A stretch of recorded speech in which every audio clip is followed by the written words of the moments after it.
Hello, everyone. Welcome back to 25% Podcast. I'd rather have 25% of something than 100% of nothing in business. With 25% Podcast, as I tell you guys all the time, we want our listeners, our viewers to, get the uncut truth. Nothing is scripted. I talk to everyone, all the guests that comes onto the show, comes to sit down with me on the podcast. I don't interview them. I don't give them no pre-questions. I don't even really too much look into the history of them. I want them to give me all the info. And I want it to be organic. I don't want it to be scripted. And that's the thing that I want business owners to know. That when you go to business, in business, you don't have a script. You just have tasks and duties. And every day in business presents its own problems. And some days you just have to figure it out, and you have to pick up the pieces, shall I say. And sometimes glass shatters in so many pieces to where you have to let go. And that's sometimes where you can't put things back together, shall I say, and you have to move on. And you may have to start a new venture. And all businesses don't work. Some have to file bankruptcy. Some have to close down. Some are, you have to throw in a towel. And people tell you keep digging, you're right at that goal. But sometimes you can dig yourself a grave where you have to throw the dirt on top of yourself. But I want you guys to click like, click share, and subscribe. Also, tell your friends to come on and watch this and that have the dreams and, want to be their own boss. That's why I started 25% Podcast.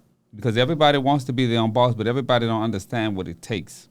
I've had people tell me like, oh, you make it look so easy. It is easy. No, it's not. There are days where I don't want to even get out of bed, but I have to. And so I don't want to hold you up all day long with the same intro. I want to bring this gentleman, Mr. Israel. He's an entrepreneur. He owns a couple businesses. I want him to tell us a little bit about him. Cool. Well, thank you, first of all, for having me on the show, man. I definitely... Thank you for coming. The intro was dope. Of course. You said something that was important, just about like when the business is shattering and there's too many pieces to pick up, sometimes you got to let it go. You got to. And I've been in business. This is year 10 for me. 10 who? 10 years. 10 years. That's a lot. A lot of people don't make it past 1 or 2. Yes. So 10 years, But wow. I've been doing, I'll say like this, I've been in entrepreneurship for 10 years. Okay. So I've had different business ventures. I've had different business models. I had different parts of my business that I focused on. But as of late, like the last 4 or 5 years, I've really been able to lock in on one key thing. And it's helped me kind of like really expand my brand and go to another level in my life. So when you say you focus on one key thing, I didn't want to, before we had the show, I was about to ask you a couple questions and I caught myself and I was like, no, we're going to save it for the show. Right. So tell me and the viewers, what's your brand, what's your business? Cool. So it does have layers to it. I will say that. So it's not like layers of bread or layers in lasagna, as layers in all of them, all of the above. Okay. So my brick and mortar is A-List ATL. So what's that? So we have a salon suites. Okay. Which has fragrances in it. So we're one of the first Black-owned in Atlanta. Okay. That is a fusion of the salon suite model, which a lot of people know, they're familiar with. Pretty much individuals who are stylists, barbers, makeup artists, nail techs, whatever. They have their own individual suite, not traditional to a regular barbershop or hair salon where you're on the floor and you got the open floor. Yeah. There you go. In other words, you have housing for up-and-coming entrepreneurs who started their own business and I don't want to say can't afford, but have a small-scale business where it don't need all the space and the kangaroos and things that I have hanging bells and whistles. Yeah. So that's a good thing. Yes. And absolutely. That's great for you to add that because you're providing something to a lot of entrepreneurs that it makes it affordable for them to execute on their dream. For sure. And that's a great thing and that's admirable. Yeah. And I mean, that's good. Wow. Thank you. And how many people business owners do you have in the business? I currently have 6. Okay. So this is going into year 2. And my timeline was kind of weird because my grand opening was February 29th of 2020. Okay. All right. Before the pandemic. 2.5 weeks later, on March 21st, we had to shut down. So after a year of construction, me investing my everything into it, We had to shut down for 2.5 months. I want to give you a hug. It's okay. We're going to air hug it out. But yeah, it was difficult, man. And like you said, just like you not really being able to, you can't predict the pandemic. You can't.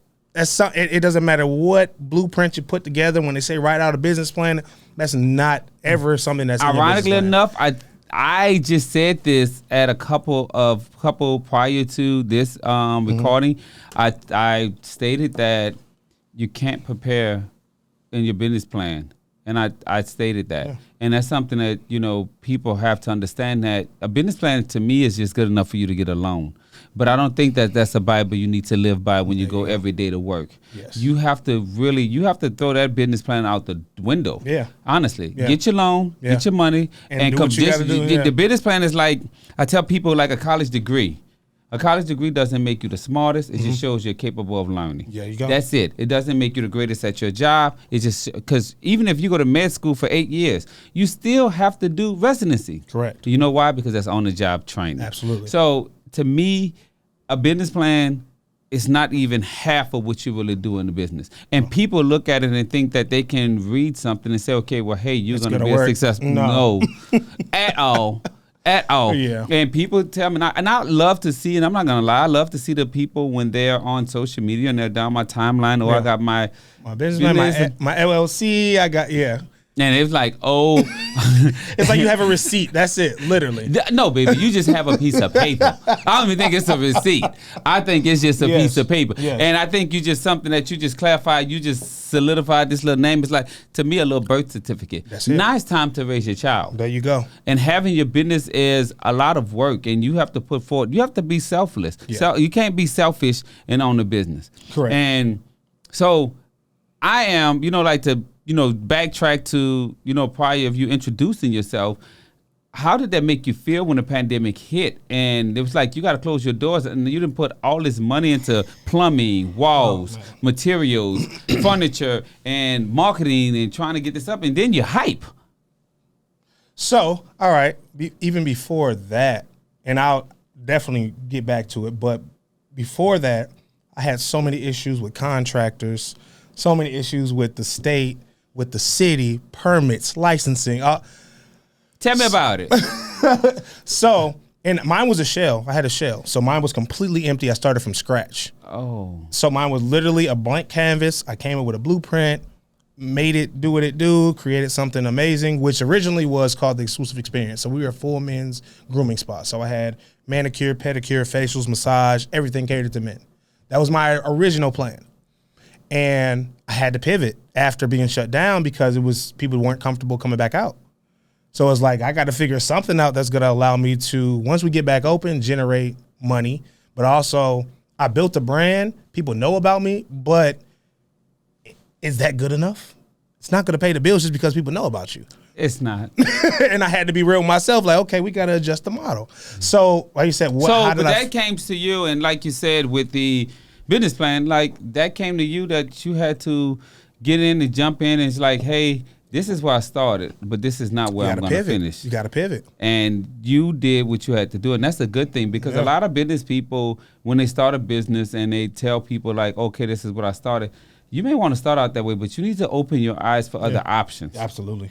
And you have to be welcoming. Like one of my friends, I was talking to them, and they were like, well, you have to have your dream set every day, like do your vision board and have this stuff set down. And I was like, I don't do vision boards. Me neither. And it was like, well, you have to have this stuff. I don't want to say it. They say like, I don't want to say it wrong. It was like, well, you need to dream. I don't want to say it was dreaming, but the vision board is to where as though this is how you want to run your business. And they say, did you do that for your business? And I said, no. Yeah. And they said, why? I said, because if other opportunities come, I'm going to stick to that board or stick to that route that I'm supposed to go and look and, close doors to other great opportunities. Sure. And that's not what I want to do. Right. I want to make sure that I'm open because I'm a boss. Yeah. I have to pay my team members that come to work every day. Absolutely. I have to pay rent every month. So I don't have that luxury to drop the ball. Right. I don't have that luxury to sit on the beach all day long.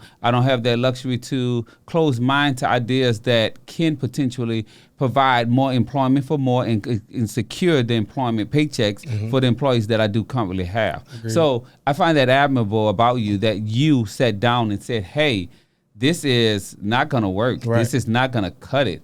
And I'm looking at the numbers like it's no way. It's not making sense at all. It's not making 2 + 2 equals what?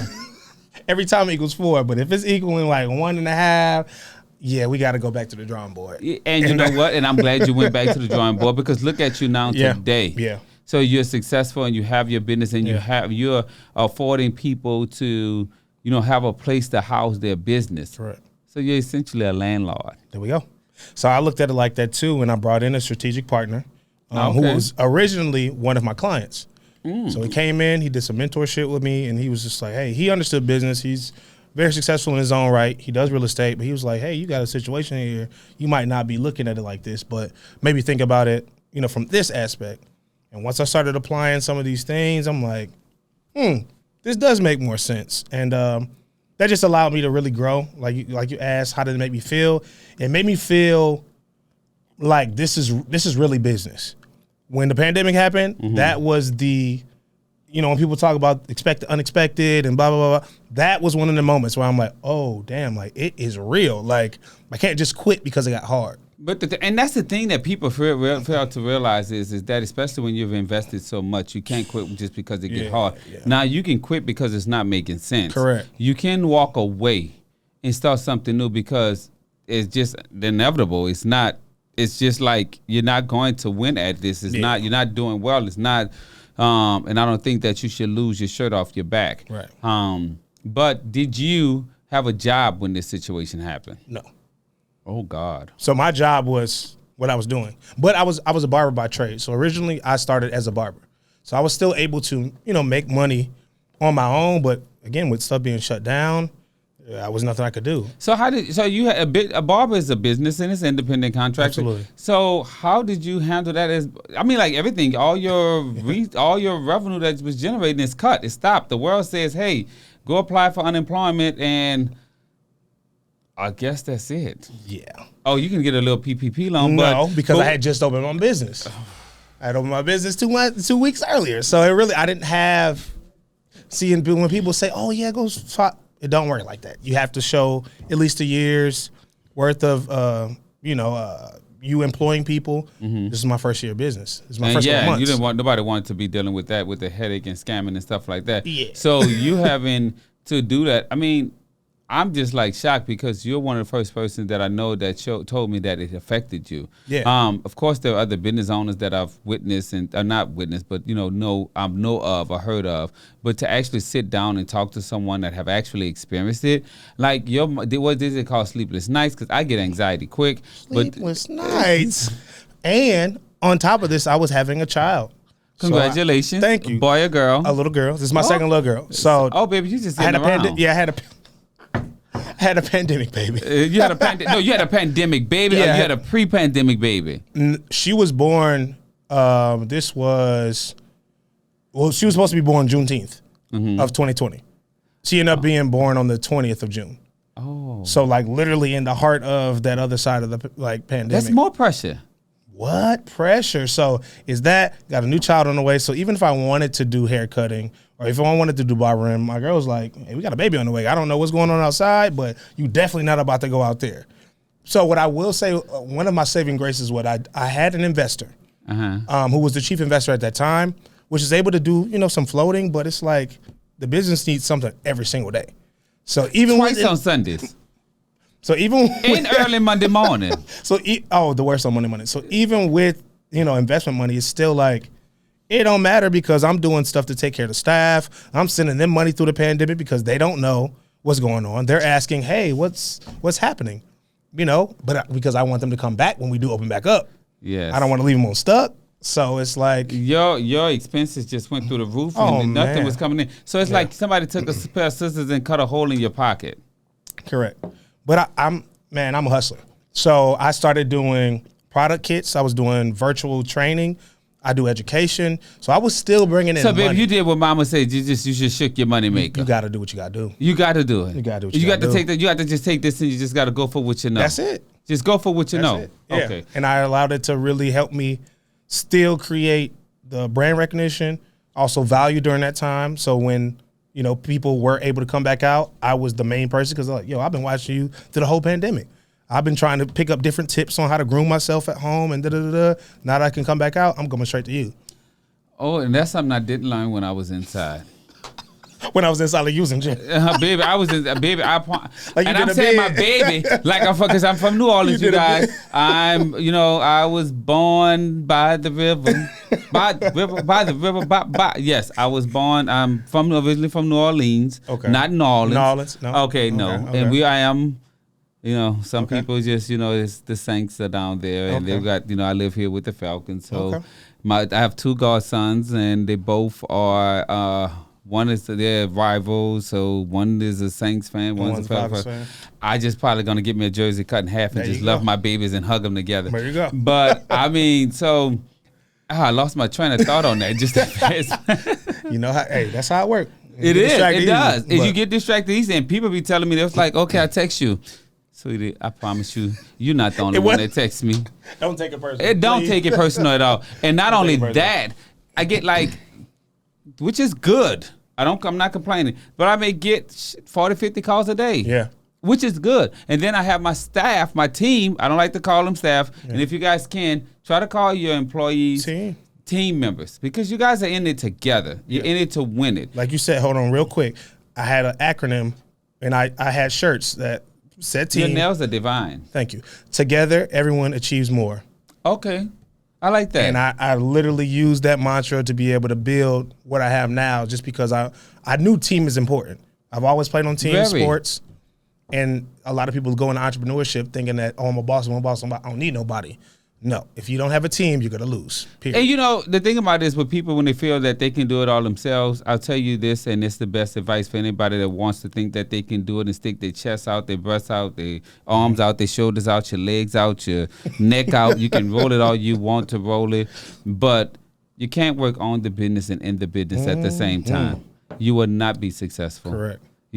And people say it all the time, like about small business. No. Nothing small about a small business. No. There's nothing small. So if you have the opportunity and can afford to have team members or have a support system to get the help, my best recommendation to you is to accept the help and to get the help. Agreed. Because your business will grow so much. See, guys, I told you guys, this is uncut. But your business will grow so much more. I got it right. So your business will grow so much more if you do allow help, because you can focus on one thing and they can work on something else. True. And that's the best thing to do. But I mean, to me, I love having a team. Absolutely. And I love having my support team, and my team helped me with this vision, because I couldn't order the mic, I couldn't order this, I couldn't order the books, I couldn't do those things. I can't work the videography part. Right. I can't do none of that. And without my team, I wouldn't achieve the things that I'm achieving. And like my PR person got me an article today. So, there you go.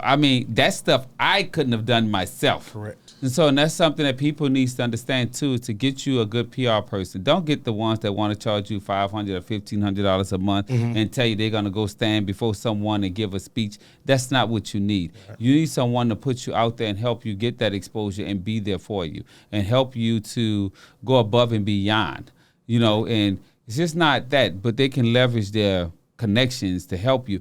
Because honestly, when I started my business, some has taken advantage of me as PR. I didn't know what it meant. Yeah. So, but not to stir all over the road. I want to stay on a straight path. It's beneficial to have your team. Yes. It's very beneficial. Yes. And thank God you had your investors to help you through that storm, and I'm glad that you're being honest and with the viewers and letting them know. So in case some of them look for investors, you look for an investor that's going to be that supportive and going to understand, and not just looking at it for the bottom line, but also looking at it as though this is a business and it takes more than us just trying to get money out of it. And that's the thing too. A lot of people need to, I guess, kind of open their mind up, because especially in our community, everybody want to start from the bottom. They want to grind. They stop at the top. Do it, and they want to do it by themselves. But it's like you can't do it all by yourself. Just like we talked about a team. So an investor is a part of my team because they believed in me. They saw all the hard work I put in when I wasn't asking or wasn't putting out there that I wanted an investor. Now that I do have one, or do I have multiple investors that are looking to be a part of my vision and my business, it just changes everything because it's not just me working, put all my energy, effort, and money into what I'm doing. Now I have somebody that's willing to, put their money towards what they see me hustling for. Like they see the bigger picture. And that's important to me, just to let people know, like, that's a legitimate option. And you should try to seek investors. You really should figure out the terms and agreement and all that good stuff. But, don't just do it by yourself, especially when money it might be something that's stopping you from going after it. That's crazy. Yeah. I tell them all the time, pride and success don't ride in the same car. And if you allow money to stop you from getting to your goal, something is wrong with you. Absolutely. Something is wrong with you because money is now more easy and accessible. And I mean, I don't want to say it like I am, not passionate, but not considerate of those that are having to struggle to get money. I think that sometimes you may have to pay a little bit more on the interest than you did than others have to pay. So that may be something that you can, just have to factor in. Yeah. But sometimes you may have to dance with people you don't want to dance with in order to get to the next step in life. Yeah. And even with that too, find somebody who is that you want to be a part of your journey. And believe it or not, I've built a relationship with my investors to where I don't mind, talking to them or going out to dinner and, sitting down and having drinks just so we can talk about the vision of the business. It's not just a transactional thing for me. So, and the thing about this, now you mentioned that you was a barber. Yes. How long did you were a barber? I got my license in 2014. Oh, so I've been young. barbering. Yeah, I've been barbering ever since. You're young. 32. 32. You're young. Yep. I remember those days. I was a whole lot slimmer, but I remember those days. But I also had less gray hair. Hey, but that's the wisdom. business was, yes. A lot of wisdom. Oh, honey. This is nothing but almost 20 years of wisdom. And experience. And people don't realize this. Be like, oh, you still look so young and you got all the gray hairs. Honey, do you know the things that I go through? Because when you have employees and team, I'll say employees, but they're my team. When you have team members, they, everybody's different. You're dealing with different personalities. It's like having multiple children, for sure. Trust me. One don't want to be bothered with daddy, and one wants to be all under daddy. Correct. That's a lot. That's a lot. That's a lot. I agree. And so when you're dealing with them, it's like you're dealing with the multiple personalities, and you have to, understand that you have to balance it. You have to make sure that this person may need this much attention. This is a person that you can turn loose and let them do it on their own. And this the person you can let work from home. This the person that has to come to work. This the person that can't do the things and do it like the other ones that you have that has that flexibility. Because everybody isn't, how can I put it? Their mindset isn't focused to work from home. I can't work from home. Yeah. And I have that luxury. Yeah, I trust me. We had a lot of people that tried to work from home, and we did not get the results we were looking for. So, but yeah, I mean, I'm happy to be able to have a team. I'm happy to be able to be where I'm at. And then, like I said, so you asked me about the business. That's one facet. So that's one part of my business. Something else that I do is education. So I train barbers from all over the country on essentially how to make more money behind the chair and offer additional services from facials, ingrown hair removal, scalp treatments, beard services, all that good stuff. Stuff beyond a haircut. So now, where can any barbers, if any barbers are watching this, where can they get that information from, or how can they be a part to have you help them or gain, where they can be a part of that? You can go to my website, IsraelWright.com. Say it over a bit. IsraelWright.com. Spell it out for us. YisraelWright.com. And I was kept saying Israel was an I, right? I was like, it's Israel. okay. But I was like Israel with an I. As long as you pronounce it the right way, it's cool. It don't matter. But the thing about it is just give it to them one more time so we can know. YisraelWright .com. There you go. Like you said, it's unscripted. So this is perfect. So it's unscripted, but it's unscripted, and we want them to know that it's unscripted. How can they find you on social media? The same thing. You can go to my Instagram. It's the same name, Yisrael Wright _. and you can lock in to learn more, earn more. So that's what the educational platform is, to where, like I said, barbers all over the country come and get additional service training, business training, just really ways to maximize the opportunity of being a barber and an entrepreneur and getting to that 6-figure mark that most barbers are trying to get to. So that's a good thing. But also, what tips can you give any up-and-coming barbers that you want to give them? Give me 3 tips. 3 tips. Okay, cool. So 1, additional services. That's the main thing for me. That's really what changed my career. I was able to add more value behind the chair for my clients. So they were coming to me for more than just a haircut. And that jumped me up from, $30, $45 per client to $120, $150. Like my average ticket now is $200 per client. Yes. Ooh. But you're not just getting a haircut. You're getting the full experience. So you're getting scalp treatment, facial, beard, beard service, all that good stuff. You got to come check me out. Of course I will. Now, do you experience the difference? Yes. I have to come check you out because this beard here is a little bit rough. Trust me, get it right. So this beard here is just tough.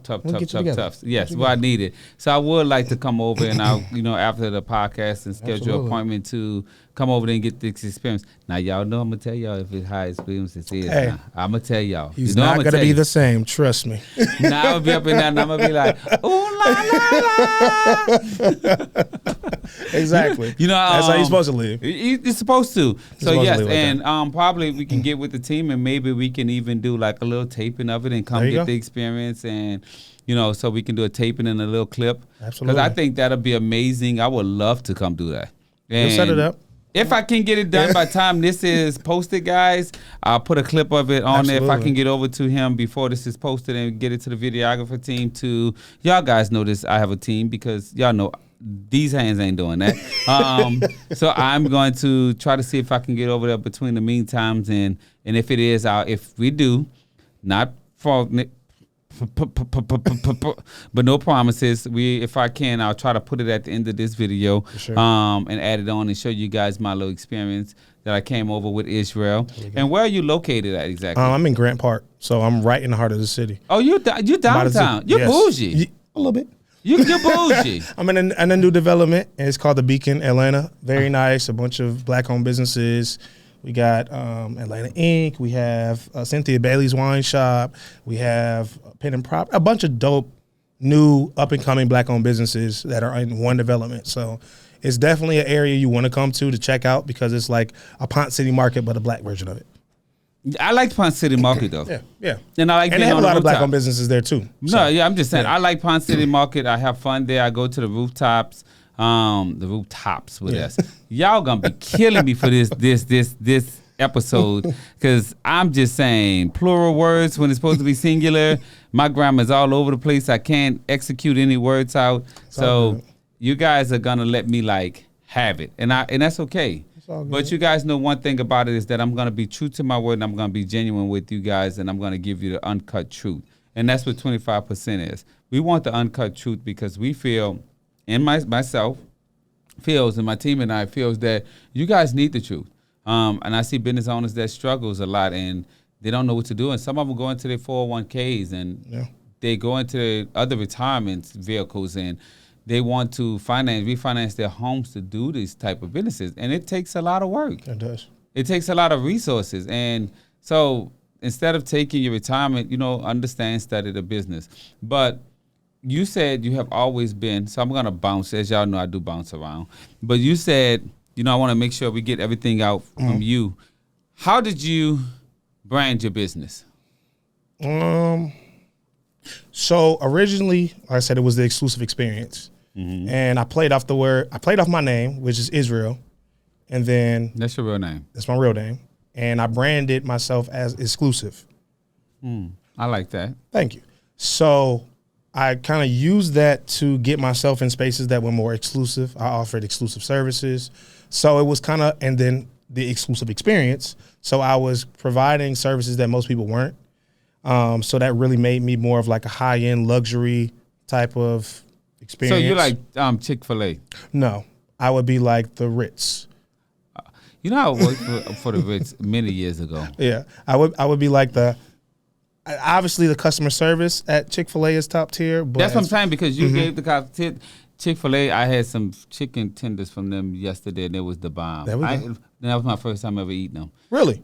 I'm not a Chick-fil-A fan. I don't want to say I'm not a Chick-fil-A fan, but I haven't like had the full experience of Chick-fil-A. Gotcha. The most I normally get from them is French fries. And one of the team members was leaving saying they're going to lunch. And I was like, well, bring me something. He's like, you want chicken tenders? I was okay. And then he's like, he brought me some barbecue sauce. And I was like, wait a minute. Game changer. This Game baby changer. here. And with that Arnold Palmer drink and them hot fries, there you go. I was like, yeah. So But back to subject. like I said, I would be like the Ritz just because of the price point, the experience that you get, and pretty much what you can leave knowing that, you experience like this. I'm not going to get this anywhere else. But I just want you to know the Ritz is just mainly geared towards customer service. I've been. There are towards. So that's why I say Chick-fil-A. So we still back at the same thing, because the Ritz-Carlton just drive on customer service. Yeah. And I think that helps with the end of the day for the experience. For sure. And you do. And I, me with my business, I tell people all the time, you won't see me in a suit and tie. Yeah. You won't see me in a suit and tie. I mean, you may if my publicist get an article from me again, and you'll see me being posted on it. In that 3-piece suit? Baby, in 3 you won't. Not 2 you will. And you're going to fight me to put on the tie, because I hate my neck being. And you got to pee up. I just think it's, to me, in it, I think it's fake. Okay. And I was like, I want my next photo shoot to not be a suit. Understood. Because I think I'm being fake. And be true to yourself. Show up as yourself. And that's when you're the best version. They don't want to see that, though. They do. They don't. At all. Not at all. They don't want to see. They don't want to see the real Donald. Because if I come up in there sashaying, they ain't gonna want. It's all about the results. They just want the results. Can you get them what they're looking for? Yes. They can. I can get them the results. I would strive hard within reasons. There you go. I will put them first, and I would appreciate them. So, yeah. But suits, it's so uncomfortable. Yeah. I like putting on a suit. I ain't gonna lie. You like put on a suit? Yeah. I do. But different situations require different things. So Yeah, I'm not showing up every day to work with a suit on. I'll tell you that much. I'm not happy when I wear a suit. Really? I'm not happiest when I wear slippers. Comfort is, sometimes a thing. So. And then people be looking at my feet. Actually, I ran into a client this weekend. I was shopping, and I ran into a client in the mall, and I was in David Yurman to get a gift. Mm-hmm. And my client looked at me and says, I had on some fatigue, camouflage, Crocs. Mm-hmm. And my client looked at me and he did this. He said, oh, that's the shoes of choice you made for this? You decided to this today? And I looked at him, I was like, huh? He's like, that's the shoes of choice you decided for today? I said, it's the most comfortable. There you go. I mean, I couldn't respond any other way. Yeah, comfort is key. I promise you, and I like convenience. Comfort is key. And, but again, guys, so like you said, comfort is key. Yeah. So make your workplace comfortable when you get your business. That's true. And you don't have a hostile work environment, and you try to make sure you have equal employment for your team, because comfort is key. True. And you're going to want to come to work, and you're going to want your team members to always come to work. True. So that's something. Now, is it a business licensing process, the struggle, with that? And was it a lot of, like you said, the state? How long did it take the state to get you what you needed? For some people that want to do some build-out work for their business. So with the build-out, just being expecting when you submit your paperwork, it's going to be at least a month. That's hard. Oh, sure. So all plans go out the window, all of your time, dates, all that, because you got to think of so many factors. I wasn't even taking into account weather, when I was opening my business. So I'm doing it through the winter, and I need to do my floors. But if the floors are too cold, then they can't cure the right way, and it's just certain factors and certain things, like I said, that are uncontrollable in business that you get. I would have been frustrated. But like I said, it's one of those things where it's like you start gaining an understanding of this is what I have to go to get what I'm trying to get. And I'm not going to give up just because it's tough, or I'm not going to get up because it gets frustrating. Because once you get it done, then you still got more stuff to do. Like you said, every Monday morning, you got emails, you got bills due, you got invoices coming in. You know, you can't just quit. So. Well, you're saying that about emails and invoices and mail coming in and all those things. Walk me through the time of your day, how it starts to finish when you first wake up. Cool. And I want to hear from the part when you take, I don't know if you sleep with clothes, not clothes, but sheets and pillows and blankets and all that all over you wrapped up. Yeah. So the time you take that, whatever cover off of you and your feet hit the floor. Or if you just lay in the bed for 10 minutes, give us that experience as a business owner. What is it like for you? Cool. A day in the life with Israel. Got you. So I'm an early riser. I usually do like 4:35 in the evening, in the morning. Say what now, baby? That's what time I wake up. That ain't me, y'all. That's just me. That's when I get the most work done because I got 2 kids. Oh. So when they wake up, it's all of me time is out the window. And then my girl, she wakes up a little bit later, but she is a night out. So our schedules are literally flipped. Like she'll go to sleep at 12:01. I go to sleep at 10:30 when the girls go to sleep. But I wake up at 4. You wake up at 4. Yeah. That's only 6 hours. But I do really well with managing my energy. So I don't exhaust myself throughout the day to where it's like I'm just going crazy, and I'm pretty high energy, but I also pick my spots. So I'm able to do a good job, and then when I sleep, I'm asleep. Okay. But I want to circle you back. Yes. Because I want to know.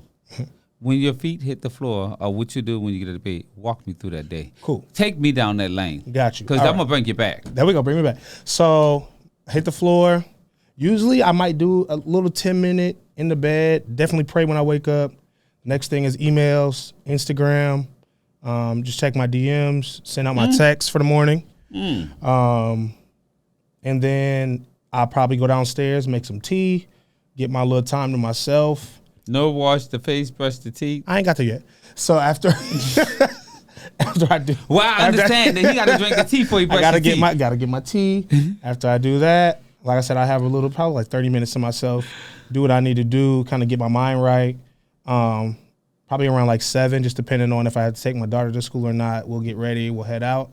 If that's the case and I have to take her to school, then usually I'll drop her off. And So when you brush the teeth? in between the time that I do the tea and the dropping off, I take the shower. I get dressed. I brush the teeth. All that good stuff. Okay. So he do that, y'all. I definitely do that. That's important.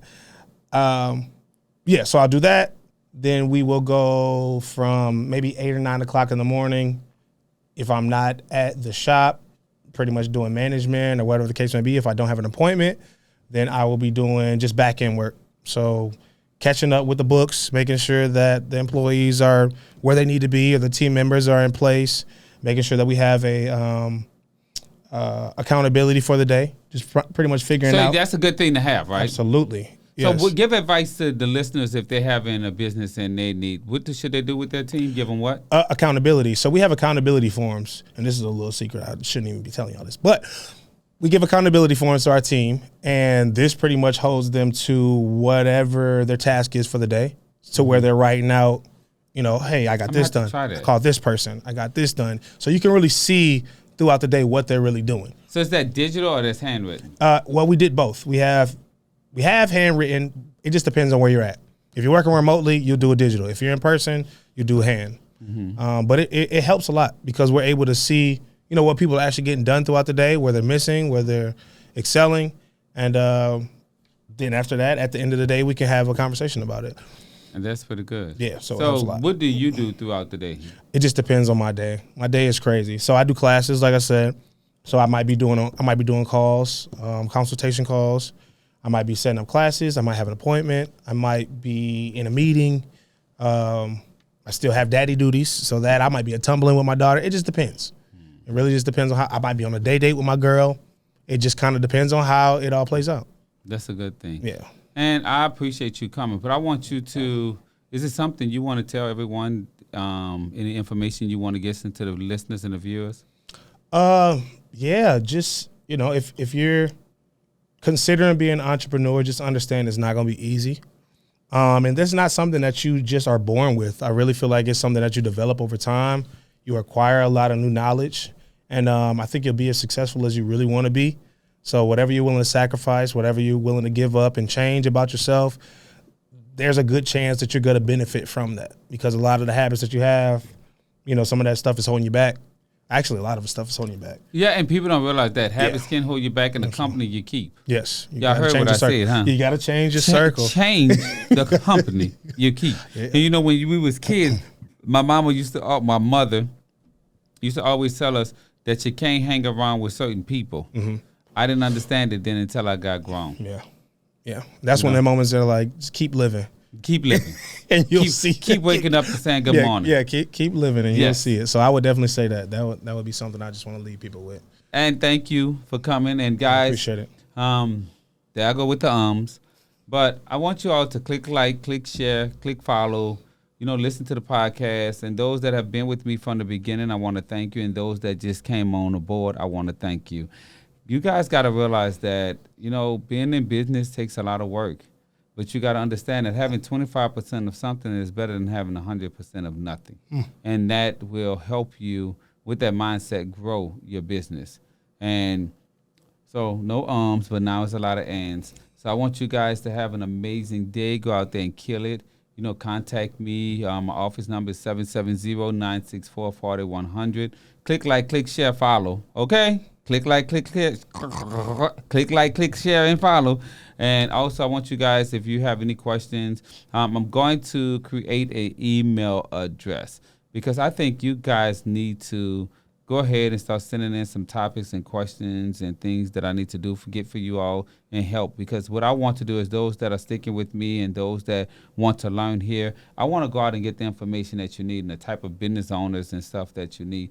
And some days, if you guys even may want to come on and be a guest, win a chance to come be on the show with me and, because you're following and you're hanging in with us.